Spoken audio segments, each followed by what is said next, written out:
Sejarah lahir dan berkembangnya agama Islam di Nusantara. Buku ini dikeluarkan pada tahun 1993 yang dikarang oleh Profesor Dr. Haji Al-Mursyidin Tengku Muhibbuddin Wali Al-Khalidi, anak kandung Maulana Syekh Haji Muhammad Wali Al-Khalidi, ulama besar.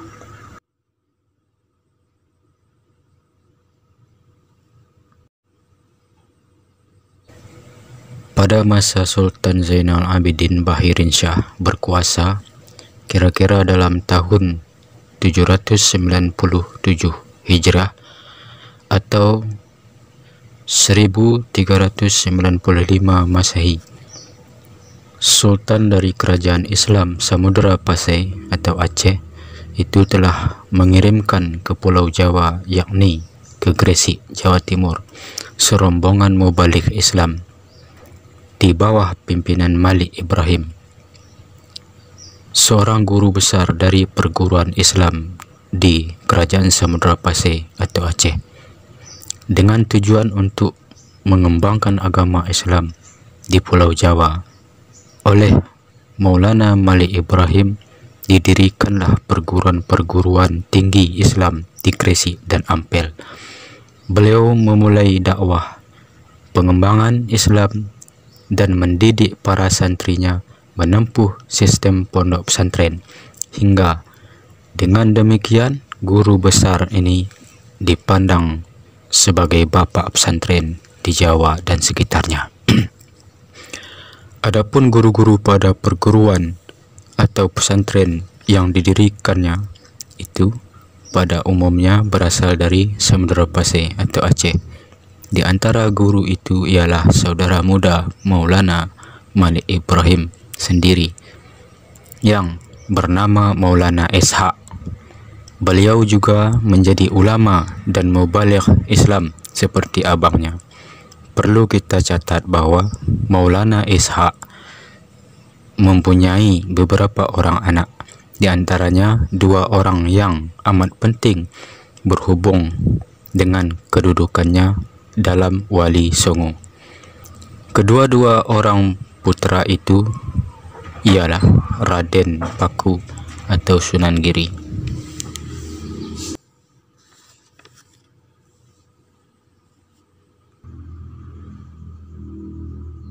Yang bernama dengan Syed Ainul Yakin, dan adiknya itu yang bernama Sunan Gunung Jati, yang nama aslinya adalah Syarif Hidayatullah. 2 orang wali ini adalah saudara kandung tetapi lain ibu. Sunan Giri dari ibu salah seorang puteri Adipati Blambangan, dan Adipati ini seorang pangeran dari Majapahit. Sedangkan Sunan Gunung Jati dari ibu seorang puteri keturunan bangsawan Quraisy dari Mekah. Raden Paku atau Sunan Giri ialah murid dan menantu dari Sunan Ampel, yang nama kecilnya adalah Raden Rahmat. Beliau ialah putra Maulana Malik Ibrahim dari istrinya yang asal-usulnya dari seorang ibu keturunan Arab di Campa. Diperkirakan beliau ini baru menetap di Jawa pada tahun 1431 Masehi, yakni kira-kira 12 tahun setelah wafat ayahandanya Maulana Malik Ibrahim. Melihat bahwa Maulana Malik Ibrahim berasal dari Pasai atau Aceh, maka adalah Sunan Ampel adalah dari istri Maulana Malik Ibrahim pada waktu beliau di Samudra Pasai, Aceh. Jadi Sunan Ampel dilahirkan di Aceh, dan sebelum beliau ke Jawa dan menetap di Ampel, beliau merantau ke Palembang menemui Bupati Kerajaan Majapahit, Bupati Arya Damar, yang langsung diislamkannya. Mungkin beliau merantau ke Palembang itu karena kaitan dengan Gresik sebagai salah satu bandar perdagangan yang amat ramai di bawah kemakmuran kerajaan Majapahit. Sejak kecil Sunan Ampel telah mewarisi kepemimpinan dari orang tuanya, Maulana Malik Ibrahim. Setelah wafat ayahandanya, para santri orang tuanya menyerahkan kepemimpinan pesantren kepada Sunan Ampel, dan beliau telah berhasil menyebarkan agama Islam dan menanamkan rasa simpati terhadap penguasa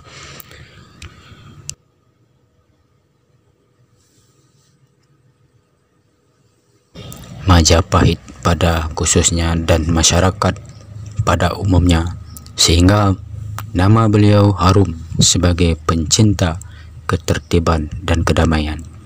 Adapun Sunan Derajat yang bernama dengan Raden Qasim, menurut riwayat lain adalah putra Sunan Ampel. Abangnya adalah Sunan Bonang dan nama aslinya Maulana Ibrahim. Sebab Sunan Ampel diambil menantu oleh Adipati Tuban, Raja Tuban, Aryo Tejo, menjadi suami Nyi Gede Manila atau Dewi Cendrawati. Adapun Sunan Kudus yang dikenal dengan nama Raden Amir Haji dan dinamakan juga dengan Syed Ja'far Siddiq adalah menantu Sunan Bonang dari puteri beliau yang bernama Dewi Siti Rohil. Hubungan Sunan Kudus yang begitu rapat dengan Sunan Bonang hingga diambil menjadi menantunya yang berasal dari murid-murid pilihan beliau sendiri. Adapun Sunan Kalijaga yang bernama dengan Raden Syahid adalah saudara kandung dari Nyi Gede Manila, istri Sunan Ampel. Maka hubungan keluarga antara Sunan Kalijaga dengan Sunan Ampel adalah saudara ipar. Dengan demikian, maka Adipati Wiwatikta atau Temenggung Aryo Tejo, yakni ayahnya Sunan Kalijaga, yang menjadi penguasa tertinggi daerah pantai utara Pulau Jawa sebelah timur di Tuban itu, mempunyai anak kandung serta menantu yang kedua-duanya adalah waliullah. Pertalian keluarga antara Sunan Kalijaga dengan Sunan Ampel lebih dipererat lagi karena Sunan Kalijaga beristri Dewi Siti Sarah, saudara kandung Sunan Giri, dan saudara lain ibu dengan Sunan Gunung Jati. Ketiganya putra dan putri dari Maulana Ishaq, adik Maulana Malik Ibrahim, ayah Sunan Ampel.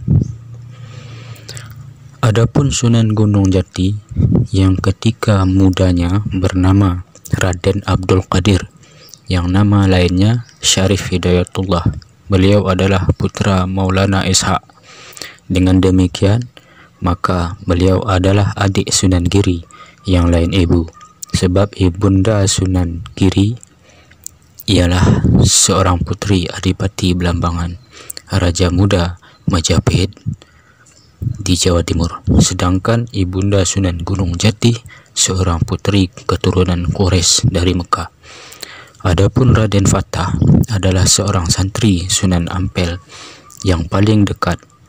Beliau dilahirkan pada tahun 1455 Masehi, adalah putra Sri Kertabumi, Raja Majapahit terakhir yang memerintah antara tahun 1474 sampai 1478 Masehi, saat paling penuh kemelut yang termasyhur di Asia Tenggara ini.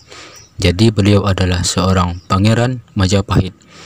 Beliau memakai gelaran Al-Fatah Alam Shah Akbar, Raja Kerajaan Demak atau Bintoro, sebagai suatu kerajaan penerus Raja Majapahit. Beliau adalah cikal bakal yang menurunkan raja-raja di Jawa hingga sekarang yang memakai gelaran Sultan atau Sunan. Beliau meskipun tidak masuk dalam Wali Songo, tetapi beliau dianggap sebagai Raja Muslim yang saleh, yang berjuang untuk kepentingan Islam. Adapun Sunan Muria yang dikenal pada ketika masih muda dengan nama Raden Prawoto atau dengan nama Raden Syahid bin Raden Syahid, adalah beristri dengan Dewi Siti Sujinah, kakak dari Sunan Kudus. Karena itu maka hubungan keluarga antara Sunan Muria dengan Sunan Kudus adalah saudara ipar. Beliau seorang ahli tasawuf yang mengasuh dan mendidik para santri yang hendak menyelami ilmu tasawuf, dan beliau didampingi oleh puteranya yang bernama Raden Santri. Para wali dan para ulama terhadap Sunan Muria menganggap sebagai sesepuh yang arif dan sangat dihormati. Itulah para wali Songo yang merupakan ikatan keluarga di antara wali yang memperlihatkan kepada kita betapa keberhasilan mereka membangun generasi anak cucu selaku kader-kader penerus untuk kepentingan Islam dan masyarakat umat manusia.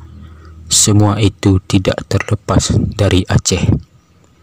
Langsung atau tidak langsung, dalam asal-usul kelahiran agama di Nusantara atau perkembangan agama Islam dalam arti yang luas.